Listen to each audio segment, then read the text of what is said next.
Alright folks, well I've been using the Snapcycle R1 bike on the channel now for a few weeks. It's time to do a full review. Alright folks, so we're going to start off with the specs on this bike. Now I'm not going to go through every spec in detail. If you want to see that, definitely check out their website. We'll just go over some of the more important ones. So it has a 750 watt rear hub motor that puts out about 85 Newton meters of torque. The battery size is a 48 volt, 14 amp hour Samsung lithium battery. It's a full-size mountain bike built on a 6061 aluminum frame with 4-inch fat tires on 26-inch wheels. It has 6 speeds. It's estimated to be able to go 45 miles, but if you're using it on varied terrain, I would knock that down to 30 to 35 miles. And the bike's overall price is $1,700. The bike came well packaged with some assembly required. I was frustrated that it didn't come with a paper manual. You actually have to go online and watch videos or download PDFs to learn how to use the bike and assemble the bike. It was pretty straightforward, and for the most part I was able to just figure it out, but I do think it should have came with a paper manual. They supplied tools, though I definitely recommend if you have your own tools, use them. The tools supplied are pretty chintzy. The rear fender was broken shipping, and the rear rack didn't seem to want to fit the bike very well and was missing some hardware. Alright, well we were able to get this thing on here, but yeah, had to take the fender off. I'm sure this was supposed to come with more hardware. I'm sure that there was supposed to be hardware for up front, and I'm sure that there was supposed to be hardware that probably came with the rack itself that I did not find anywhere in any of the boxes. So I was able to find my own screws in my own shop that were the right thread, so I was able to get installed. But again, another thing I noticed is I just really don't feel like this rack was specifically made for this bike. It just doesn't mold well with the mounting points, and it was really hard to get everything to line up and get it on here. It almost seems like it's more of just a generic rack that they just adapted to this bike, or felt that it fit close enough. Alright guys, so we're going to start with a quick walk around of the bike just to get you familiar with everything. Up front you have your 4-inch tire, 4 inches wide. It's on a 26-inch wheel. It is a quick release, so you can pop the tire on and off, which sometimes makes it easier for transport. You have a mechanical disc brake up front. You also have a front powered light. It's not just a reflector, it's actually powered.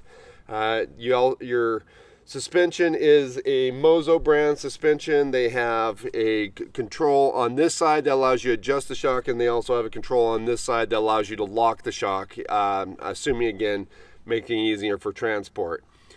You got your handlebars.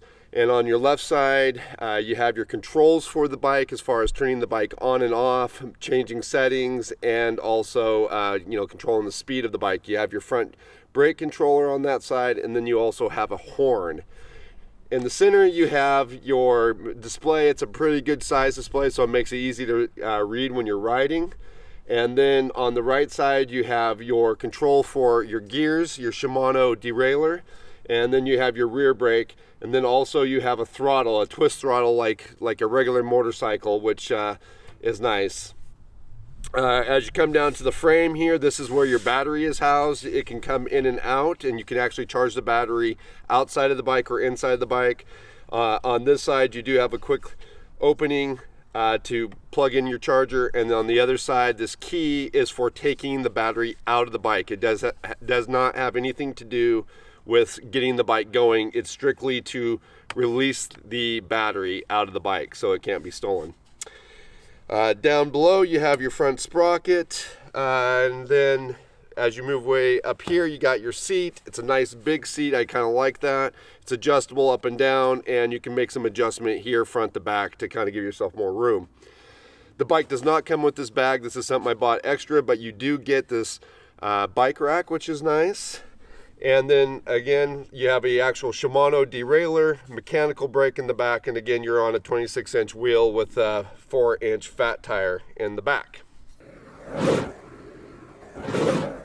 All right, so let's go over quickly the things that I really do like about this bike. First thing is I like the fact that it's a full-size mountain bike.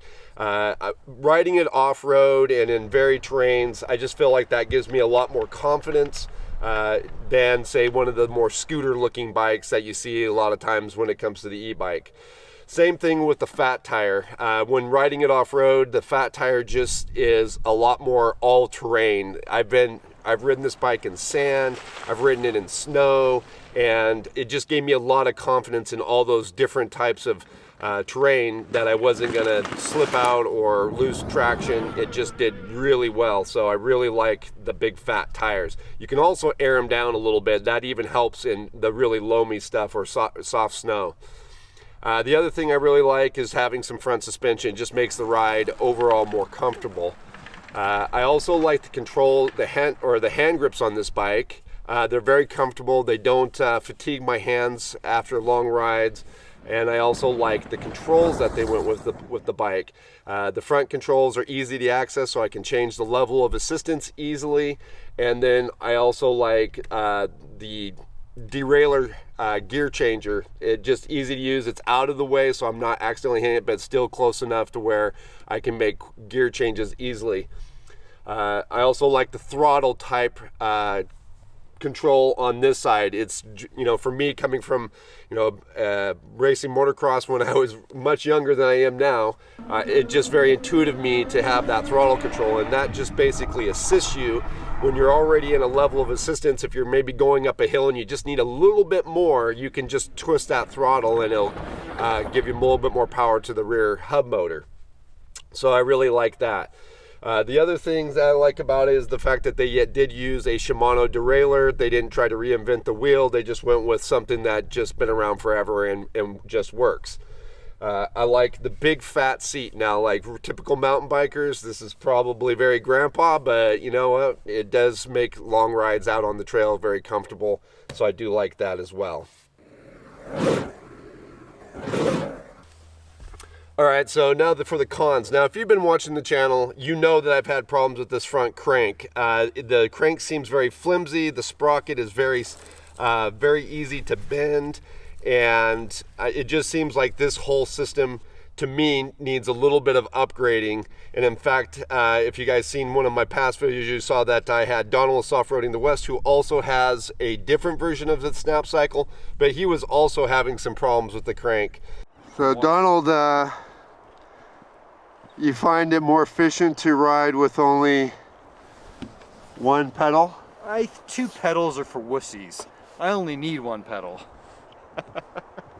So to me, this here needs to be upgraded. I think they need to do something here to make this a bit stronger and a bit higher quality. The second thing is I really would have liked to see an actual physical manual come with the bike, especially for when I was assembling it. For the most part, it was pretty straightforward, but if there was anything that I wanted to just refer real quick, I didn't want to have to go online and look at videos and pull up PDFs and things like that. It would have been a lot more convenient just to have a paper manual, and I just don't think that that really saves them that much money that they couldn't provide a paper manual with the bike. Third thing, and I kind of had a hard time with this one, whether or not this was a pro or con to me. In the situation where my crank was bent and the chain wouldn't stay on the crank and I couldn't rely on pedaling the bike in any way, shape, or form, having the rear hub mount motor allowed me to still ride the bike. Like I could totally ride it without having the chain on the bike. But where I see it as a con is because it's in the hub, it can't take advantage of the bike's gearing at all. So that means the motor is completely reliant only on the torque it has available to get you through different obstacles. When climbing really steep hills, it just didn't have enough power to get me up the hill or to help assist me that much. And I think if it would have been like one of the bikes that have a mid-mount motor, the mid-mount motors do use the crank and can take advantage of the gearing of the bike. And I think that would have helped a lot. And in vice versa, like if I was just riding, say, some flat ground and cruising right along, the motor can't take advantage of your higher gearing in order to keep the bike going but run at a lower RPM. I think if it could do that, it would also conserve some battery. So under the situation of like just normal operating condition, since the motor can't take advantage of the gearing, I kind of look at it as the rear hub motor being a con versus the bikes that have the mid-mount motor. And then the last thing, and quite honestly at this price range, I really don't expect it to have it, but one of the cons is not having rear suspension. Some of the bikes that I see do have rear suspension, and especially, you know, for riding off-road, that would be really nice. But again, like I said, at this price range, I really didn't have that expectation that this bike would have that. All right, guys, so let's give you the final thoughts of what I think about this bike. First of all, I want to say this is my first e-bike and my first experience with an e-bike. I have ridden regular analog mountain bikes before, but this is my first experience with an electronic e-bike. And I have to say it's a blast. I love it. I love the fact that I can get into an area and go out and check out that area and just cruise around. I find the bike fun to ride. It's a great way to just spend some time outdoors. And depending on what level, you know, you set your assistance to, you still get some great exercise out of it. So all in all, I really enjoy the e-bike, and you're definitely going to be seeing the e-bike floating around on the back of the van pretty much all the time, whether it be this one or another one. Now, as far as this particular bike is concerned, overall, I like this bike. The crank is an issue. I do feel like they need to upgrade that in future revisions, but at the price point that this bike is at, it's still expensive. Don't get me wrong, at $1,700, that's still a chunk of change. But when you look at it or compare the price of this bike to other bikes or specifically name brand bikes, this is definitely at the lower end of the spectrum. So if spending a few bucks on the crank to kind of upgrade that and get that up to snuff, then I think overall this is a pretty decent bike. I do think that you might want to make some decisions depending on what your plans are for the bike and whether or not a rear hub motor is going to be okay for you, or would you prefer to have the mid-mount motor. But again, understand, based on some of my research, the mid-mount motor bikes, specifically the ones that are full-size mountain bikes with a fat tire, seem to be quite a bit more expensive than the rear hub motor bikes. So you'll have to make that decision. All in all, other than the crank, I think the bike is pretty good. Everything else seems solid. Like I said, I really like the controls on this bike. And like I said, it's just a good time and fun to ride. So anyways, guys, I hope this kind of helps with your decision making if you're looking at an e-bike to add to your overlanding or van life setup. If it did help you, please do give it a like. If you have any comments or questions, you can leave those down below. And we'll see you guys again outside.